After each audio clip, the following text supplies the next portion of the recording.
আমি আওয়ামী লীগকে বলবো, আপনারা যারা কোচে আছেন তারা নিশ্চয়ই ব্যাংক লুট করেননি, চাঁদাবাজি করেননি, সন্ত্রাসী করেননি।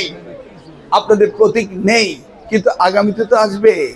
আপনাদের দল তো নিষিদ্ধ করা হয়নি। আপনারা সেই 1971 সালে মুক্তিযুদ্ধ করেছিলেন। শহীদ রাষ্ট্রপতি জিয়াউর রহমান 1971 সালে এই দেশকে স্বাধীনতা ঘোষণা দিয়েছিলেন। আজকে যদি কোনো দলের প্রধান বলে থাকেন কুলাউ রায় নাকি তার মায়ের ইজ্জত নষ্ট হয়েছে, 1971 সালে যখন আমার 2 লক্ষ মাকে ইজ্জত হনন করা হলো, ধর্ষণ করা হলো, তখন কেন আপনারা ওই মুক্তিযুদ্ধের সপক্ষে, ওই স্বাধীনতার সপক্ষে ছিলেন না?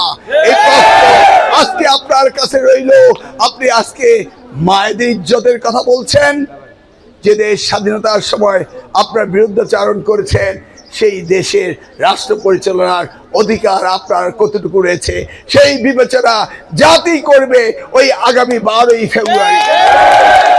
প্রিয় এলাকাবাসী, আমি বারবার আপনাদের কথা দিয়েছিলাম, বারবার কথা রেখেছিলাম, আবারও আগামীতে বলছি, আপনাদের বিশ্বাস আস্থা নিয়ে আমি আগামী দিনগুলো যতদিন বেঁচে থাকবো ততদিন আপনাদের কাজই করে যাব।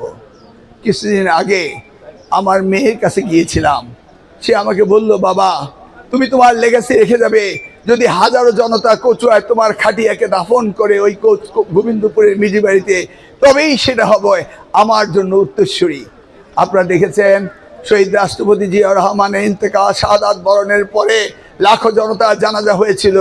আমরা দেখেছি দেশপ্রতা বেগম খালেদা জিয়ার জানাজা হয়েছিল লাখো জনতার।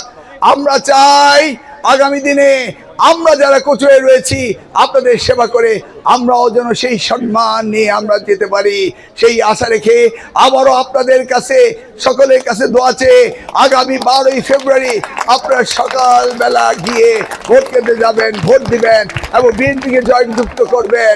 ধানের শীষ আপনার ব্র্যান্ড, ধানের শীষ কচুয়ার ব্র্যান্ড, ধানের শীষ সবার ব্র্যান্ড। আমি আবারও কথা দিলাম আপনাদের সাথে চিরকাল থাকবো যতদিন বেঁচে থাকি।